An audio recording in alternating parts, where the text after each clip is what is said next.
Welcome back to the Free Video Books channel. Today we're reading the chapter called At the Mercy of the Jungle, of the novel Tarzan of the Apes written by Edgar Rice Burroughs. Before we get started, why not like and subscribe? Now, sit tight and let's get into it. After Clayton had plunged into the jungle, the sailors mutineers of the Arrow fell into a discussion of the next step. But on one point all were agreed that they should hasten to put off to the anchored Arrow, where they could at least be safe from the spears of their unseen foe. And so, while Jane Porter and Esmeralda were barricading themselves within the cabin, the cowardly crew of cutthroats were pulling rapidly for their ship and the two boats that had brought them ashore. So much had Tarzan seen that day that his head was in a whirl of wonder. But the most wonderful sight of all, to him, was the face of the beautiful white girl. Here at last was one of his own kind, of that he was positive. And the young man and the two old men, they, too, were much as he had pictured his own people to be. But doubtless they were as ferocious and cruel as other men he had seen. The fact that they alone of all the party were unarmed might account for the fact that they had killed no one. They might be very different if provided with weapons. Tarzan had seen the young man pick up the fallen revolver of the wounded Snipes and hide it away in his breast, and he had also seen him slip it cautiously to the girl as she entered the cabin door. He did not understand anything of the motives behind all that he had seen, but, somehow, intuitively he liked the young man and the two old men, and for the girl he had a strange longing which he scarcely understood. As for the big black woman, she was evidently connected in some way to the girl, and so he liked her, also. For the sailors, and especially Snipes, he had developed a great hatred. He knew by their threatening gestures and by the expression upon their evil faces that they were enemies of the others of the party, and so he decided to watch closely. Tarzan wondered why the men had gone into the jungle, nor did it ever occur to him that one could become lost in that maze of undergrowth which to him was as simple as is the main street of your own hometown to you. When he saw the sailors row away toward the ship, and knew that the girl and her companion were safe in his cabin, Tarzan decided to follow the young man into the jungle and learn what his errand might be. He swung off rapidly in the direction taken by Clayton, and in a short time heard faintly in the distance the now only occasional calls of the Englishman to his friends. Presently Tarzan came up with the white man, who, almost fagged, was leaning against a tree wiping the perspiration from his forehead.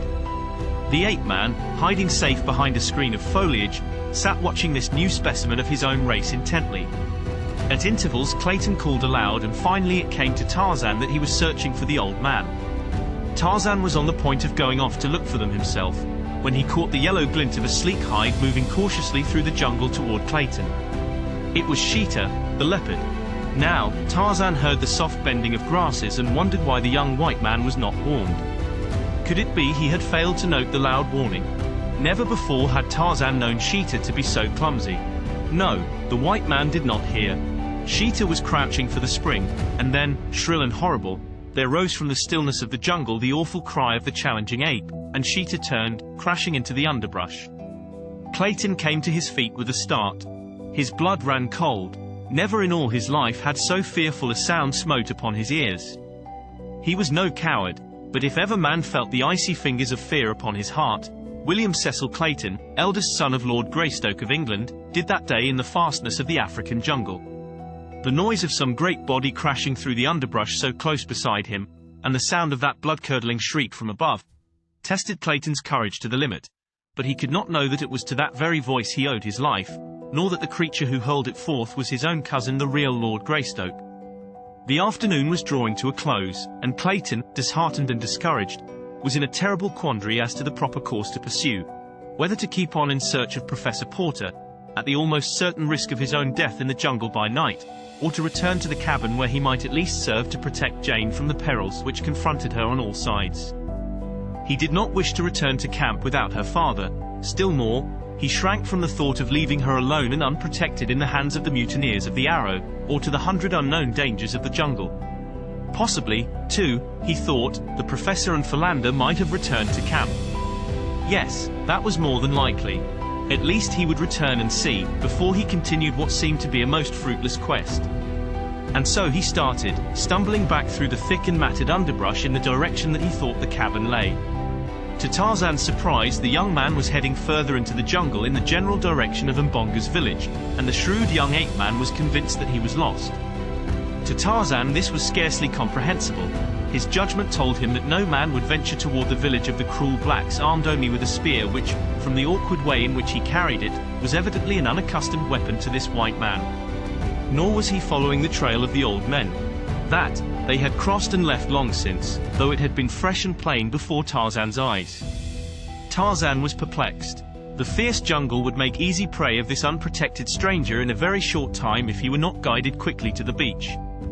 Yes, there was Numa, the lion, even now, stalking the white man a dozen paces to the right. Clayton heard the great body paralleling his course, and now there rose upon the evening air the beast's thunderous roar. The man stopped with a praised spear and faced the brush from which issued the awful sound. The shadows were deepening, darkness was settling in. God! To die here alone, beneath the fangs of wild beasts, to be torn and rended, to feel the hot breath of the brute on his face as the great paw crushed down upon his breast. For a moment all was still. Clayton stood rigid, with raised spear. Presently a faint rustling of the bush apprised him of the stealthy creeping of the thing behind. It was gathering for the spring. At last he saw it, not 20 feet away, the long, lithe, muscular body and tawny head of a huge black-maned lion. The beast was upon its belly, moving forward very slowly. As its eyes met Clayton's it stopped, and deliberately, cautiously gathered its hindquarters behind it. In agony the man watched, fearful to launch his spear, powerless to fly. He heard a noise in the tree above him. Some new danger, he thought, but he dared not take his eyes from the yellow-green orbs before him. There was a sharp twang as of a broken banjo string, and at the same instant an arrow appeared in the yellow hide of the crouching lion. With a roar of pain and anger the beast sprang, but, somehow, Clayton stumbled to one side, and as he turned again to face the infuriated king of beasts, he was appalled at the sight which confronted him. Almost simultaneously with the lions turning to renew the attack, a half-naked giant dropped from the tree above squarely on the brute's back. With lightning speed, an arm that was banded layers of iron muscle encircled the huge neck, and the great beast was raised from behind, roaring and pawing the air, raised as easily as Clayton would have lifted a pet dog. The scene he witnessed there in the twilight depths of the African jungle was burned forever into the Englishman's brain. The man before him was the embodiment of physical perfection and giant strength. Yet it was not upon these he depended in his battle with the great cat, for mighty as were his muscles, they were as nothing by comparison with Numa's. To his agility, to his brain and to his long keen knife he owed his supremacy.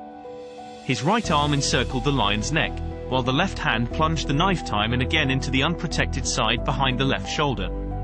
The infuriated beast, pulled up and backwards until he stood upon his hind legs, struggled impotently in this unnatural position.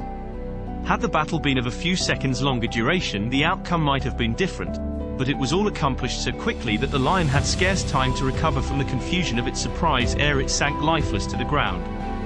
Then the strange figure which had vanquished it stood erect upon the carcass, and throwing back the wild and handsome head, gave out the fearsome cry which a few moments earlier had so startled Clayton.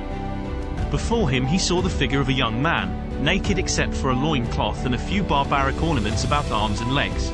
On the breast a priceless diamond locket gleaming against a smooth brown skin. The hunting knife had been returned to its homely sheath, and the man was gathering up his bow and quiver from where he had tossed them when he leaped to attack the lion. Clayton spoke to the stranger in English, thanking him for his brave rescue and complimenting him on the wondrous strength and dexterity he had displayed, but the only answer was a steady stare and a faint shrug of the mighty shoulders, which might betoken either disparagement of the service rendered, or ignorance of Clayton's language. When the bow and quiver had been slung to his back, the wild man, for such Clayton now thought him, once more drew his knife and deftly carved a dozen large strips of meat from the lion's carcass.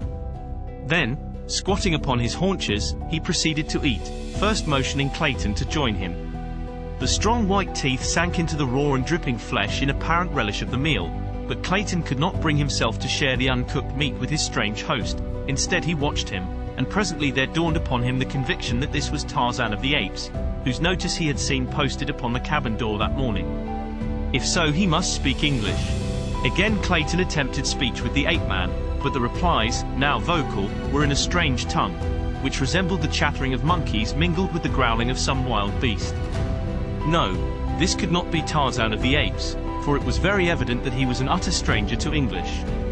When Tarzan had completed his repast he rose and, pointing a very different direction from that which Clayton had been pursuing, started off through the jungle toward the point he had indicated.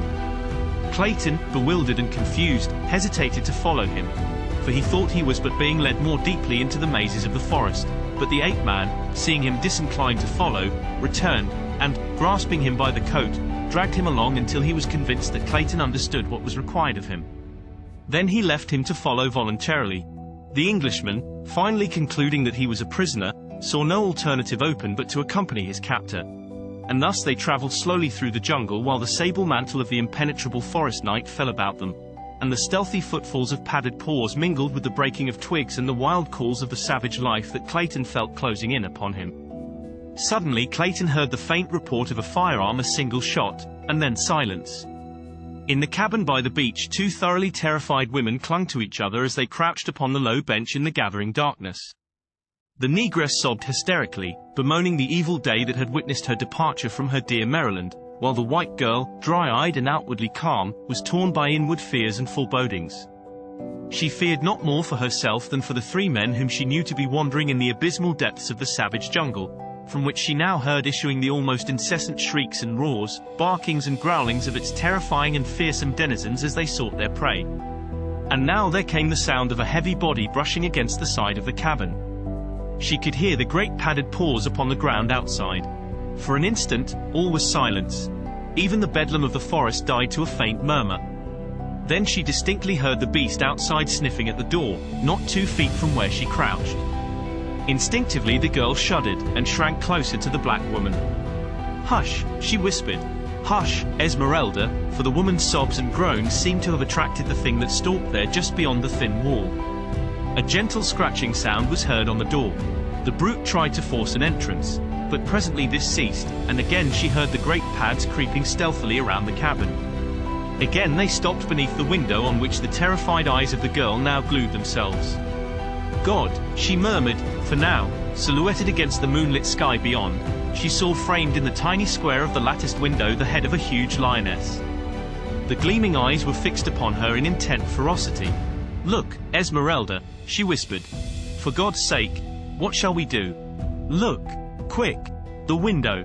Esmeralda, cowering still closer to her mistress, took one frightened glance toward the little square of moonlight, just as the lioness emitted a low, savage snarl.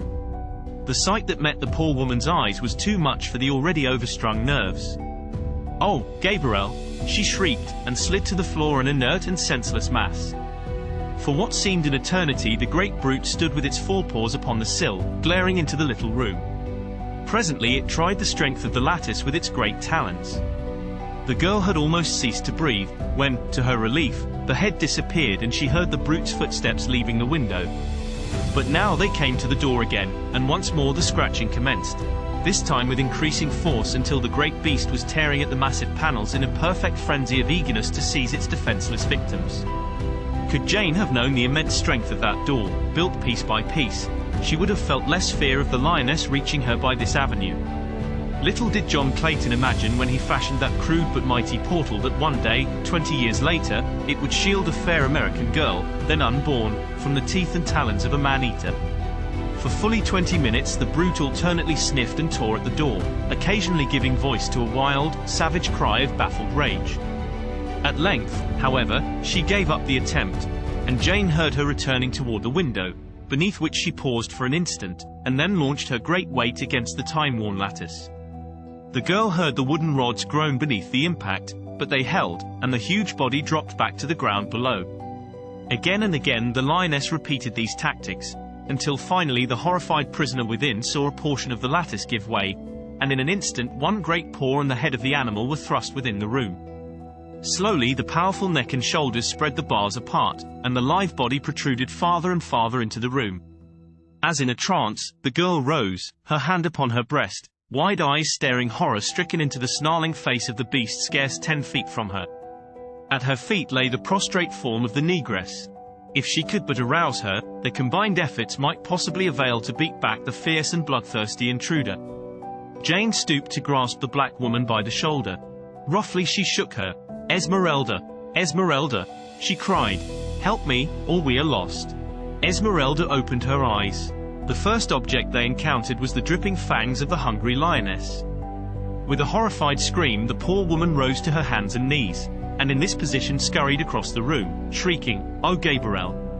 Oh Gabrielle!" at the top of her lungs.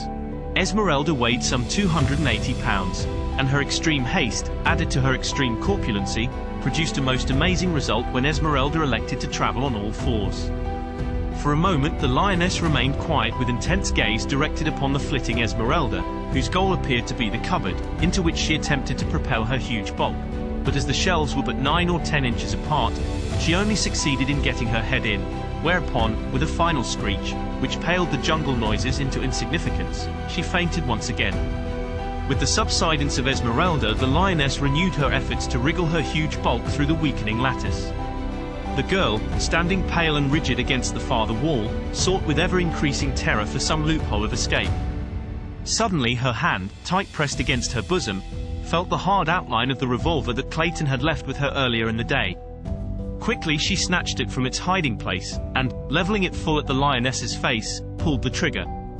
There was a flash of flame, the roar of the discharge, and an answering roar of pain and anger from the beast. Jane Porter saw the great form disappear from the window, and then she, too, fainted, the revolver falling at her side. But Saba was not killed. The bullet had but inflicted a painful wound in one of the great shoulders. It was the surprise at the blinding flash and the deafening roar that had caused her hasty but temporary retreat. In another instant she was back at the lattice, and with renewed fury was clawing at the aperture, but with lessened effect, since the wounded member was almost useless. She saw her prey, the two women lying senseless upon the floor. There was no longer any resistance to be overcome. Her meat lay before her, and Saba had only to worm her way through the lattice to claim it. Slowly she forced her great bulk, inch by inch, through the opening. Now her head was through, now one great forearm and shoulder. Carefully she drew up the wounded member to insinuate it gently beyond the tight pressing bars. A moment more and both shoulders through, the long, sinuous body and the narrow hips would glide quickly after. It was on this sight that Jane Porter again opened her eyes. Did you enjoy today's chapter of Tarzan of the Apes? Why not subscribe and ring the bell? Next time we'll be reading the chapter, The Forest God. Don't miss it.